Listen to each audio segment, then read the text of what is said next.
Hello friends, माझं YouTube channel Sony ट्युटोरियलवर तुमचं मनपूर्वक स्वागत आहे. आज आपण TYBA मराठी 252 ह्या बुक्समधून IMP बघणार आहोत. मे आणि जून परीक्षेसाठी अभ्यासाला सुरुवात करण्याआधी तुम्ही माझ्या चॅनलवर जर नवीन असणार तर चॅनलला सबस्क्राईब करा, व्हिडिओला लाईक करा आणि तुमच्या फ्रेंड सर्कलमध्ये शेअर करा, जेणेकरून इतर विद्यार्थ्यांना IMPचा फायदा मिळेल. तर चला तर आपण IMP पॉईंट्स बघू. यशवंतराव चव्हाण महाराष्ट्र मुग्ध विद्यापीठाच्या TYBA मराठी MER 252 ह्या विषयाच्या महत्त्वाचे मुद्दे बघू. हा पेपर प्रामुख्याने मराठी वाङ्मयाचा इतिहास, विशेषतः महानुभाव आणि वारकरी संप्रदाय किंवा आधुनिक काळ तुमच्या विशिष्ट अभ्यासक्रमानुसार किंवा साहित्य, विचार, भाषा, विज्ञान यावर आधारित असतो. मागील काही वर्षाच्या प्रश्नपत्रिकाचे विश्लेषण करून तयार केलेले हे महत्त्वाचे घटक IMP टॉपिक्स नक्की अभ्यासा. संप्रदाय आणि त्याचे वाङ्मयीन योगदान.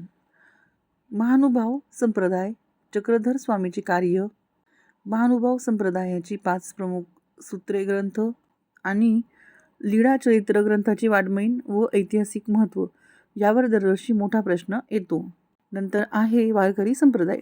संत ज्ञानेश्वर, ज्ञानेश्वरी, भावार्थ दीपिका, संत तुकाराम, तुकोबाची गाथा व अभंग रचना आणि संत नामदेव यांचे मराठी भाषा व संस्कृतीमधील योगदान सविस्तर अभ्यासा. पुढचं आहे बखरवाद्य. बखरीचे स्वरूप, त्याची वैशिष्ट्ये आणि प्रमुख बखरी, उदाहरणार्थ सभासद बहर यावर टिपा किंवा लघुत्तरी प्रश्न विचारले जातात. पुढचं आहे साहित्य विचार आणि तात्विक संकल्पना. साहित्याचे प्रयोजन, आनंदप्राप्ती, यश, व्यवहार ज्ञान किंवा लोककल्याण ह्यापैकी साहित्याची प्रमुख प्रयोजने कोणती आहेत हे उदाहरणासह स्पष्ट करता आले पाहिजे. नंतर आहे प्रतिभा शक्ती. काव्य किंवा साहित्य निर्मितीमध्ये प्रतिभा म्हणजे काय आणि तिचे महत्त्व काय असते यावर प्रश्न येतो. पुढचं आहे आधुनिक मराठी साहित्य आणि प्रभाव. दलित, ग्रामीण आणि स्त्रीवादी साहित्य ह्या आधुनिक प्रभाव व चळवळीची पार्श्वभूमी, त्यांची प्रमुख वैशिष्ट्ये आणि या प्रवाहातील काही प्रतिनिधी लेखकाची नावे व त्यांच्या कादंबऱ्या, कविता पाठ करून ठेवा. याच्यावर पण तुम्हाला प्रश्न येतील. परीक्षा पद्धतीमध्ये आणि गुण विभागणी. तर वायसीएमच्या पेपरमध्ये एकूण 4 मुख्य प्रश्न असतात, प्रत्येकी 20 गुण असतात. त्याला प्रत्येकी मुख्य प्रश्नात 5 पैकी कोणतेही 4 उपप्रश्न सोडवायचे असतात. प्रत्येकी उपप्रश्नाला 5 गुण असतात. शब्दांची मर्यादा. 5 गुणाच्या प्रश्नांचे उत्तर किमान 75 ते 100 शब्दात 1 ते 1.5 पान लिहिणे अपेक्षित आहे. यशासाठी खास टिप्स. मुद्देसूद लेखन. उत्तरे लिहिताना परिच्छेद पाडण्यापेक्षा बुलेट पॉईंट्स, मुद्दे आणि महत्त्वाच्या शब्दाखाली अंडरलाईन करा. दुसरा आहे संतांचे सुवचन.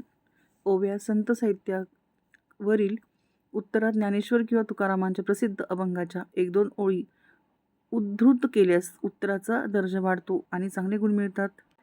तिसरं आहे मागील वर्षाचे पेपर्स 2018 ते 2024 दरम्यानचे किमान 2-3 जुने पेपर वर चाळून घ्या. अनेक प्रश्न पुन्हा तेच फिरवून विचारले जातात. माझ्या मते तुम्ही 2022, 23 आणि 24 नीट अभ्यास करा, यातूनच तुम्हाला प्रश्न येतील. परीक्षेच्या दृष्टीने अत्यंत महत्त्वाचे प्रश्न या आधारित तुम्हाला येतील, जसे की महाराष्ट्रातील प्रबोधन युगाची प्रमुख वैशिष्ट्ये सविस्तर स्पष्ट करा. दुसरा आहे लोकहितवादीच्या शतपत्राचे सामाजिक महत्त्व आणि त्यांच्या निबंधामधील प्रमुख विचार मांडणी स्पष्ट करा.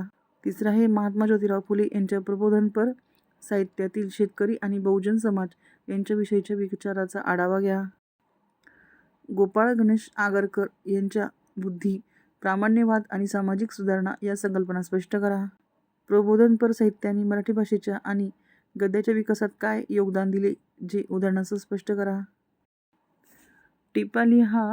प्रबोधन आणि मानवतावाद. दुसरा आहे सत्यशोधक समाज आणि वाङ्मय.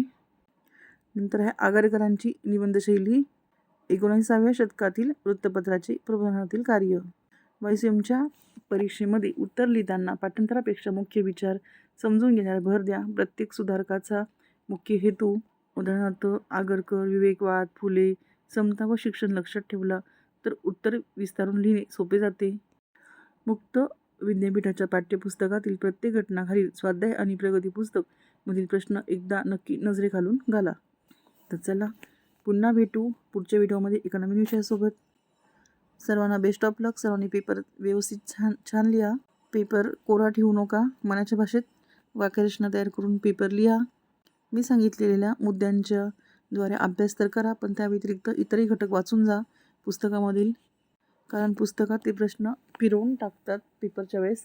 आणि मागील वर्षाचे प्रश्नपत्रिकेचे अनालिसिस करा, त्यातून तुम्हाला नक्कीच प्रश्न येतील. चॅनलवर नवीन असणार तर चॅनलला नक्की फॉलो करा. Thanks for watching.